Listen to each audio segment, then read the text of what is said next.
Hello, കണ്ടാ കിടക്കുന്നത്?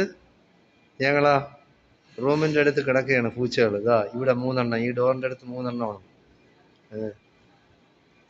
ഇതാ കിടക്കുന്നത് രണ്ട് പൂച്ച, കണ്ടില്ലേ? ഇനി ഇതാ മൂന്നാമത്തത്, ഇതാ ഇവിടെ ഉണ്ട് ഒരെണ്ണം. എത്ര? മൂന്ന് മൂന്ന് ആറ് ഒന്ന് ഏഴ്. ഇതാ ഇവിടെ ഒരെണ്ണം ജനലിൽ കിടക്കുന്നു, കണ്ട? 8. ഇതാ ഇവിടെ വേറൊരെണ്ണം കിടക്കുന്ന, കണ്ട? 9. ഇതെല്ലാം എ സിയുടെ തണുപ്പ് കിട്ടാൻ വേണ്ടി കിടക്കുകയാണ്. എ സിയുടെ തണുപ്പിന് വേണ്ടിയാണ് ഇത് ഇങ്ങനെ കിടക്കുന്നത്. ആഹാരമൊന്നും കിട്ടിയില്ലെങ്കിലും വേണ്ടില്ല, ഞങ്ങൾ എ സിയിലേക്ക് കിടക്കുമെന്നാണ് പറയുന്നത്. അപ്പോൾ ഇവിടുത്തെ ചൂട് എന്തുമാത്രമാണെന്ന് നിങ്ങൾ മനസ്സിലാക്കിക്കൊള്ളണം. ഗൾഫിൽ വന്ന് കിടന്ന് കഷ്ടപ്പെടുന്ന ജനങ്ങൾ ഏതെല്ലാം തരത്തിലാണ് ജീവിക്കുന്നത്, സഹിക്കാൻ വയ്യാത്ത ചൂടാണ്. ഈ ചൂടൊന്നും കൊണ്ട് നമ്മളെ നാട്ടിലെ മലയാളികളാരും പിന്നെ നമ്മുടെ നാട്ടിൽ ജോലി ചെയ്യുന്നവരാരും ഇങ്ങനെ ഉണ്ടാവുമെന്ന് എനിക്ക് തോന്നുന്നില്ല. അവരൊന്നും ഈ ചൂട് സഹിക്കില്ല. അപ്പോൾ നാട്ടിൽ കള്ളപ്പണി ചെയ്ത് ജീവിക്കുന്നവരാണ്.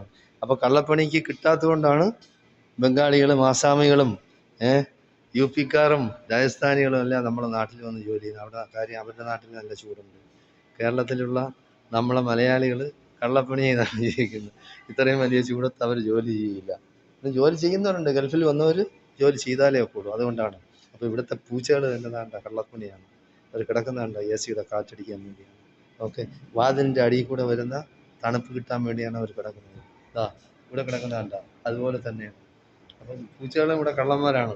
ഓക്കെ, മലയാളി പൂച്ചകളായിരിക്കും ഇതെല്ലാം.